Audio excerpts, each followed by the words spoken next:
Merci beaucoup, merci de cette invitation, merci au Dr Saïd Chreibi, mais merci aussi à Mustapha Skadi, que je connais depuis 40 ans maintenant, quand j'étais jeune interne et que lui est venu faire un stage à Nancy.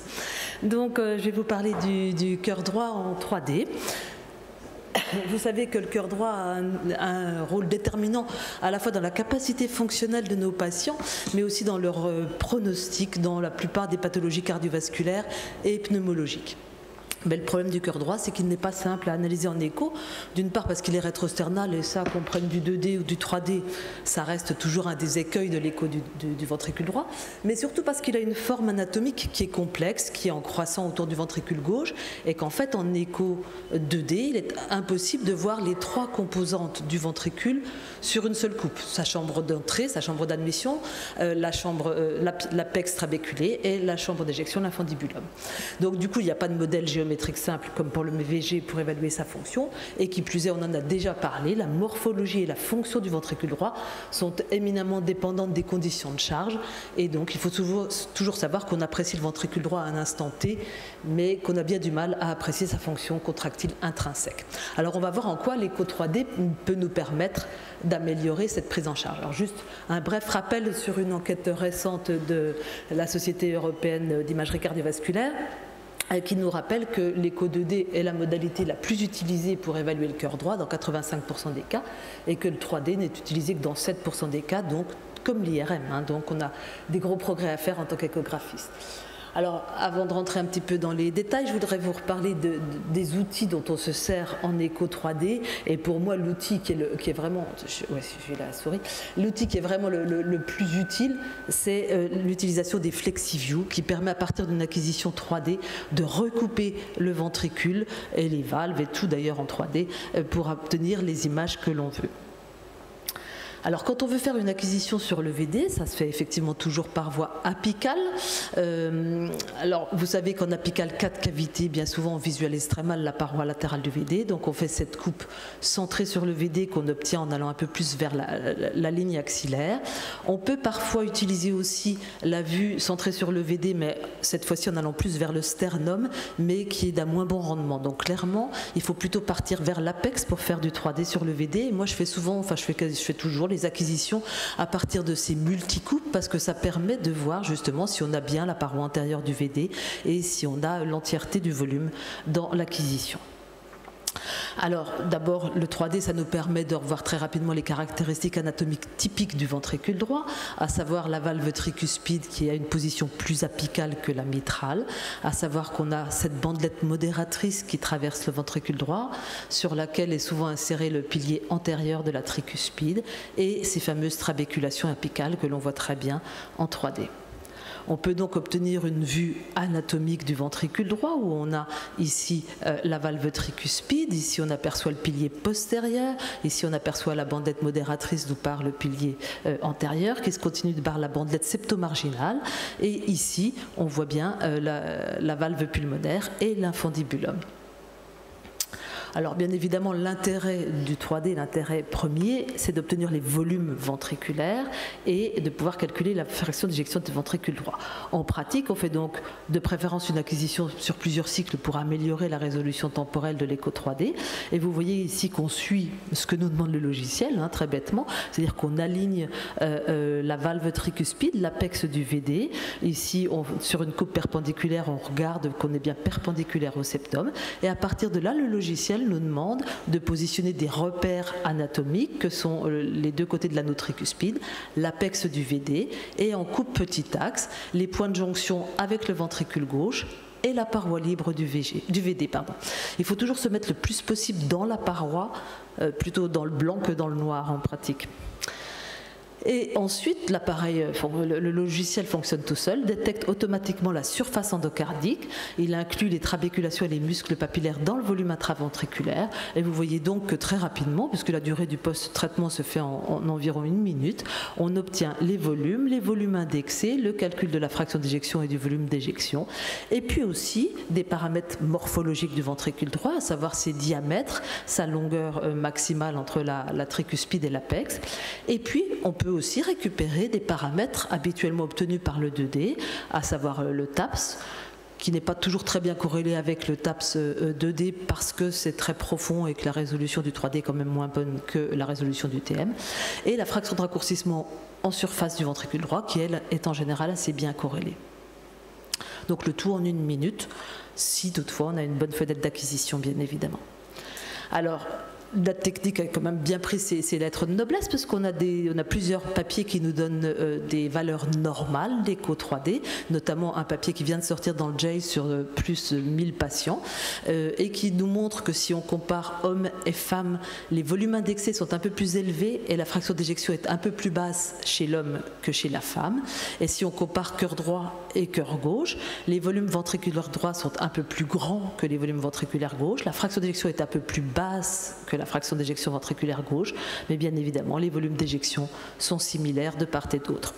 Et donc, dans les dernières recommandations de la Société américaine d'écho ou de la Société européenne, les seuils pour considérer qu'un ventricule droit est dilaté sont de 87 ml par mètre carré pour l'homme et 74 ml par mètre carré pour la femme.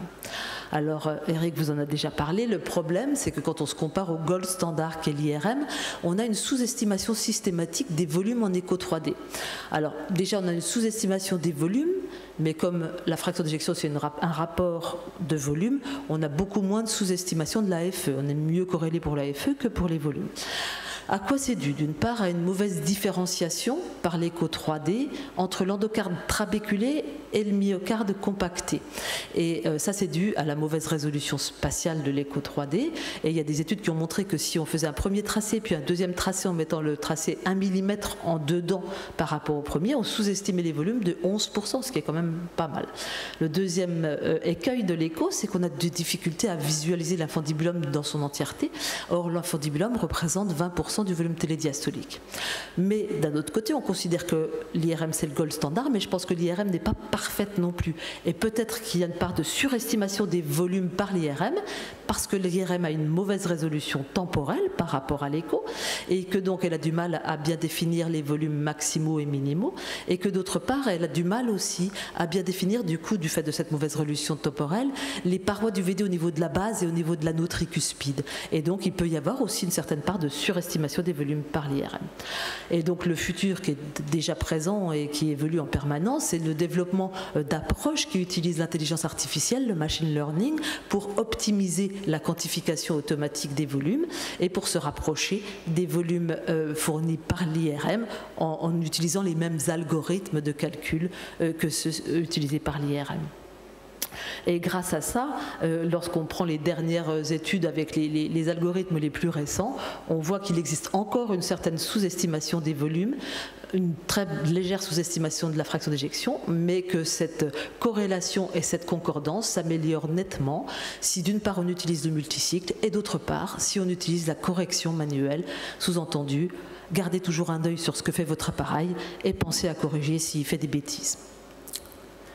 Alors, tout comme au niveau du ventricule gauche, on peut utiliser le 3D pour analyser la déformation globale et segmentaire, pour faire du strain qui peut être du strain longitudinal, du strain circonférentiel et du strain surfacique. Vous voyez que ça a été fait dans plusieurs types de patients, les insuffisants cardiaques, les hypertendus pulmonaires, les cardiopathies congénitales. Je pense que pour l'instant, c'est faisable, mais il y a encore un écueil, c'est que on n'a pas de segmentation standardisée pour le ventricule droit. Et les logiciels utilisés, finalement, improvisent un peu la segmentation selon ce qu'ils ont créé dans leur logiciel.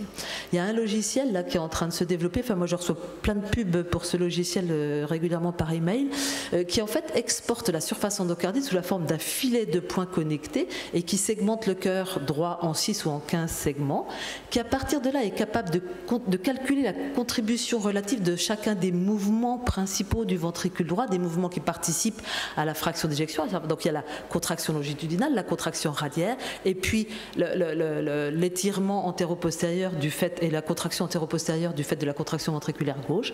Et ce logiciel est capable de calculer la contribution relative de chacun de ces mouvements à la fonction globale du ventricule droit et de montrer que, par exemple, dans l'hypertension pulmonaire, il y a une diminution de la contraction radiale. Enfin, dernier élément que nous permet l'écho 3D, c'est de quantifier la forme du VD en calculant des rayons de courbure des différents segments du ventricule droit.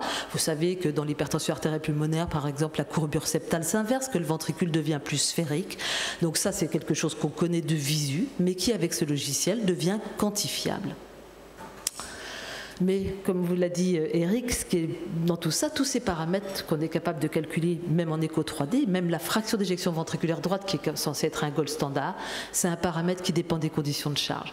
Ce qu'on voudrait pouvoir approcher, c'est la contractilité intrinsèque du ventricule droit, qui est donc l'élastance, qui, comme vous l'a dit Eric, se calcule à partir de la pente de ces courbes pression-volume effectuées avec différentes conditions de charge. Il vous a aussi parlé, et ça me simplifie la tâche, des formules de simplification de ces élastances. Et donc, ce qu'on a fait avec un de nos internes il y a quelques années, c'est qu'on a fait ces mesures chez 90 patients qui avaient un cathétérisme droit et une IRM. Donc, on a calculé les élastances de référence à partir des données de pression du cathétérisme et de volume de l'IRM, et on a fait pareil à partir de l'échocardiographie en utilisant la PAP moyenne, soit à partir de la formule de Schemla, soit à partir du gradient moyen auquel on rajoute la POD, et les volumes. Et vous voyez que ces volumes sont ces paramètres d'élastance sont très bien corrélés aux paramètres hémodynamiques. Là encore, on a un défaut de concordance du fait de la sous-estimation des volumes, mais ce qu'il faut, c'est qu'on arrive à créer des valeurs normales de ces paramètres en écho. Et bien évidemment, ça a été fait par plusieurs approches, soit en utilisant les volumes du 3D couplés aux mesures hémodynamiques faites par le cathé droit, soit en approchant la PAP à partir de la numérisation de la courbe d'IT. Ça, c'était quelque chose qu'on s'était amusé à faire, nous, en manuel, mais il y en a qui l'ont fait avec des logiciels spécialement dédiés. Ça reste encore très expérimental, mais je sais que l'outil révision dont je vous ai parlé est en train de développer un module qui sera capable de nous faire ces courbes pression-volume à partir du fluidité et à partir des volumes 3D. Et certains ont même fait des courbes strain-volume.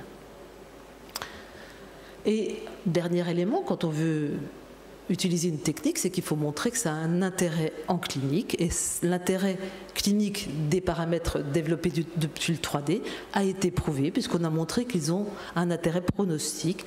Alors le plus récent, c'est un papier tout récent qui montre l'intérêt pronostique chez les patients qui ont eu un triclip, enfin une réparation bord à bord de la valve tricuspide, mais c'est connu depuis très longtemps que la fraction d'éjection est un paramètre pronostique très important dans les cardiomyopathies dilatées et dans la plupart des cardiopathies en général, avec des valeurs, vous savez, pronostic, avec un pronostic qui est beaucoup plus aggravé si la FEVD est inférieure à 30%. Parmi les autres paramètres déviés du 3D, il y a par exemple le strain surfacique du VD qui a monté son intérêt pronostique, de même que le strain longitudinal chez les patients qui ont une hypertension pulmonaire.